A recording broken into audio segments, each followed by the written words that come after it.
hiring your first plumber. So whether it's a startup and or you already run a business and this is going to be a new vertical, I'm going to talk about my experience as running it as a new vertical, right? We owned an HVAC company. We wanted to start plumbing. I went out and got my plumbing license and then we hired a plumber. So even though it's slightly different in terms of kind of what's behind the scenes, at the end of the day, either way, you're starting up a new plumbing business. Even though it was internal to my business, it was still a startup, 100%. And so there's two things that I look for and kind of they're juxtaposed when you're trying to hire this plumber. And on one side, you have, are they an entrepreneur, right? Because from the entrepreneurial aspect of it, there is not a business here. We have a client list of HVAC customers, or we don't have a client list at all if you're going into plumbing for the first time. So what is this person's risk tolerance? Like an entrepreneur, do they have a runway? If we can't give them a job for a week, 2 weeks,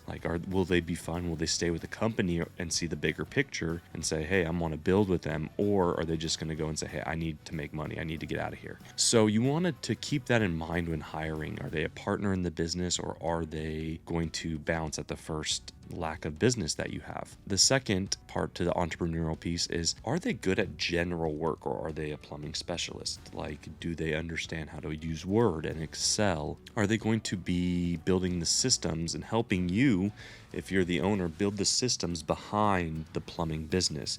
Because yes, having a plumber is great, but if they're not helping you build the systems, it's not a reliable source of kind of work, and it's not helping you kind of recreate this system over and over again. So it's important to see if they're a good generalist and understand kind of the behind the scenes and helping you work with that. And then lastly, do they have the tools necessary for the trade? I know it's in the entrepreneurial piece versus my other piece that I'm going to talk about, but knowing that they have the tools and that they're able to provide a computer, or they're able to provide a laptop or an iPad, or now we're moving into the actual tools of the trade. Do they have wrenches and sewer machines, or do they have a pro press? Like, what do they have? Can they bring to the table to help out so that you're not having to run out and spend 10, 20, 30K right out the gate?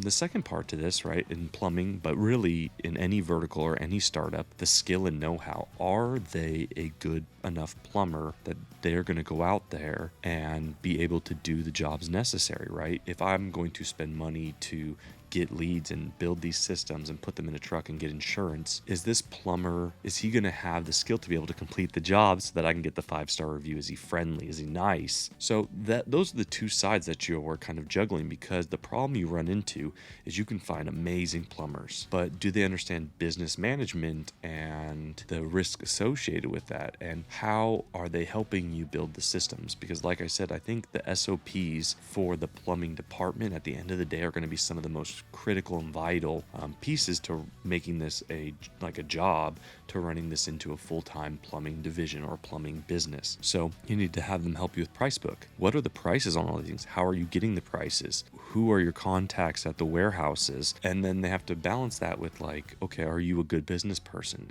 Do I like working with you? So those are some of the things that we looked for when we started our plumbing division. Is we wanted to find somebody who was a really good plumber, but also had a little bit of managerial experience. And so we got extremely lucky, and one of our contacts was a great plumber who we ended up hiring, and he did 12 years of plumbing and then left plumbing and ended up running some AutoZone. So he was the manager of an AutoZone. So he understood the managerial aspect of, hey, this is how the P&L works. This is how a business runs. This is what I need to help create on the back end. But also, I'm a plumber by trade, so I can plumb. And that's extremely important because this is a plumbing position. So for us personally, we chose more to the plumbing side, like I said, because we had a lot of the systems and infrastructure to be able to kind of figure out the connections, the network, to be able to figure out, hey, how do I build these systems, right? We have Service Titan, so we just went in there and added everything to it.